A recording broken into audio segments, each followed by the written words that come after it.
Hello, children. Today we are going to read our next poem, which is named When I Set Out for Leonese. It is written by Thomas Hardy. तो बच्चों, before we start the poetry let's read the introduction कि इसकी setting क्या है. As a young apprentice architect, अब ये नाम आपके लिए नया होगा. अप्रेंटाइज इसका मतलब होता है ट्रेनी, जो किसी चीज़ की ट्रेनिंग ले रहा हो, अभी पूरी तरह से बनानी है. यहाँ पे जो पोएट है वो एक आर्किटेक्ट है. आर्किटेक्ट आपको पता है ना कौन होता है, जो बिल्डिंग्स वगैरह बनाता है. तो कैसा आर्किटेक्ट है ये? अप्रेंटाइज आर्किटेक्ट, यानी कि ट्रेनिंग ले रहा है अभी. The British poet and novelist. तो हमारे जो पोएट है थॉमस हार्डी, ये एक आर्किटेक्ट भी थे, पोएट भी थे और नॉवलिस्ट भी थे. Thomas Hardy once visited a parish to supervise the restoration of a church. Again a new word, parish. Parish का मतलब होता है small church, छोटा church. To supervise the restoration. Restoration का मतलब होता है दोबारा से उसको बनाना या कोई मरम्मत करना, रिस्टोर करना उसको. जैसे कोई चीज़ टूट फूट जाती है तो उसको वापस रिस्टोर किया जाता है ना. तो एक बार वो कहीं सुपरवाइज करने के लिए गए थे, एक चर्च का रिस्टोरेशन करने के लिए. On his return from the parish, people notice two things about him. लोगों ने दो चीज़ें नोटिस की जब वो वापस आए. तो क्या थी वो दोनों चीज़ें? A new glow in his eyes. पहली चीज़ थी उनकी आंखों में चमक, और दूसरी चीज़ a crumpled piece of paper sticking out of his coat pocket. उनकी कोट की पॉकेट से एक तुड़ा मुड़ा सा क्रश किया हुआ पेपर जो है वो बाहर झांक रहा था. That paper, it is recorded in one of his biographies. अब बच्चों, आप सबको पता है बायोग्राफी क्या होती है?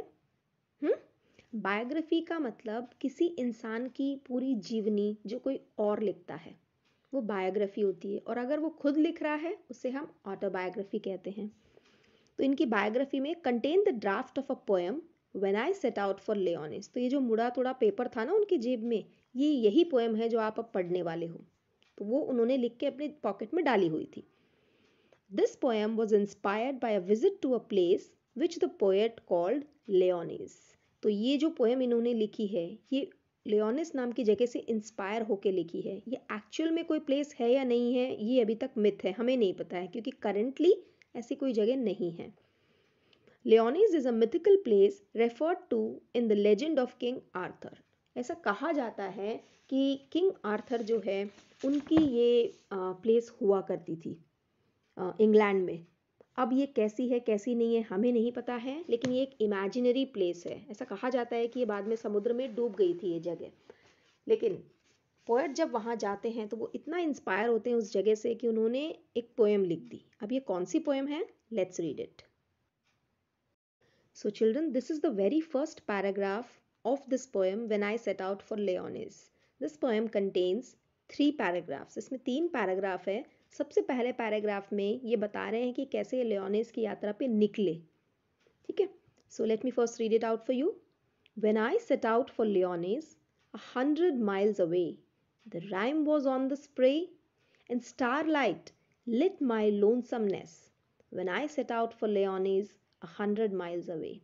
तो बेटा इस पोएम में एक खास बात है, आप हर पैराग्राफ में first 2 lines and last 2 lines का रिपीटेशन देखोगे, जैसे कि आप इस पैराग्राफ में देख रहे हैं. So let's see what does it mean. When I set out for Lyonnesse. Set out का मतलब होता है निकलना. तो जब मैं लेओनिस के लिए निकला 100 माइल्स अवे, तो ये जो जगह है लेओनिस, ये काफ़ी कोसों दूर है. 100 माइल्स अवे, जहाँ ये रहते थे उससे बहुत दूर थी. The rhyme was on the spray. Rhyme का मीनिंग आप देखिए बेटा, यहाँ लिखा हुआ है. राइम मीन्स फ्रॉस्ट, बर्फ. ऑन द स्प्रे, स्प्रे का मतलब लीव्स एंड ब्रांचेस. तो जब मैं निकला तब पत्तियों पे, ब्रांचेस पे, सब जगह बर्फ जमी हुई थी. That means it was winter season. And starlight lit my lonesomeness. Lonesomeness का मतलब होता है लोनलीनेस, यानी एकांत, अकेलापन. तो जब मैं निकला, कहने का मतलब है ये शायद इवनिंग में निकले हैं जिस वक्त स्टारलाइट होती है. तो कह रहे हैं मैं अकेला ही निकला था, लेकिन तारों की रोशनी ने मेरे अकेलेपन को दूर कर दिया. When I set out for Leonis 100 miles away. तो इस पैरा में वो डिस्क्राइब कर रहे हैं उस जगह को कि विंटर का टाइम है, हर जगह बर्फ़ जमी हुई है, पत्तियों पे, ब्रांचेस पे, हर जगह मैं भी अकेला हूँ, लेकिन मेरे एकांत को दूर किया तारों ने, स्टारलाइट ने। Now let's move to second paragraph. What would be chance at Leonis while I should sojourn there? No prophet durst declare, nor did the wisest wizard guess. What would be chance at Leonis while I should sojourn there? सो यहाँ के word meanings बेटा मैंने आपको लिख के दिए हुए हैं नीचे, आप देखिए। बी चांस का मतलब होता है हैपन, किसी चीज़ का होना। तो फर्स्ट लाइन में ये कह रहे हैं what would be chance at Lyonnesse, यानी लेओनिस में मेरे साथ क्या होगा किसी को नहीं पता है।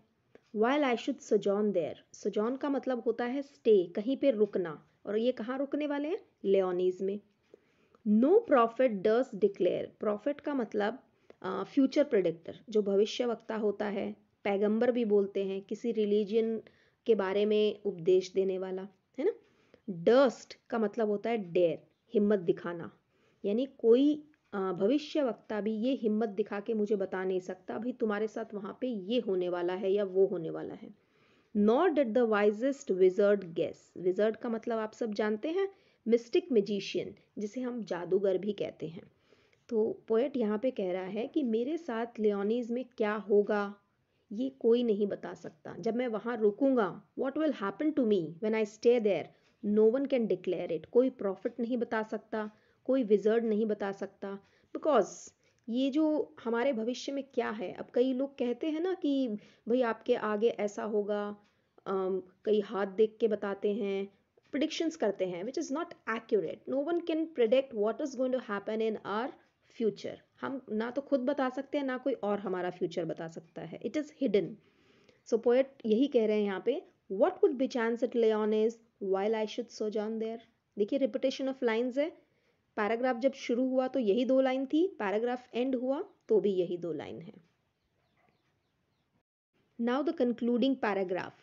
फर्स्ट पैराग्राफ में हमने देखा कि वो लेओनिस के लिए निकल रहे हैं, सेकेंड पैराग्राफ में हमने उनका स्टे देखा, वहाँ रुकना। अब फाइनल पैराग्राफ में हम देख रहे हैं कि वो वापस आ रहे हैं लेओनिस से।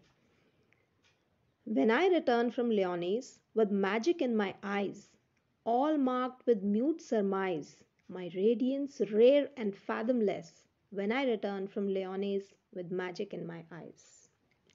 तो यहाँ पोएट कह रहे हैं जब मैं वहाँ से वापस आया, रिटर्न वापस आना, तो मैं जब लियोनिस से वापस आया with magic in my eyes, मेरी आंखों में एक चमक थी।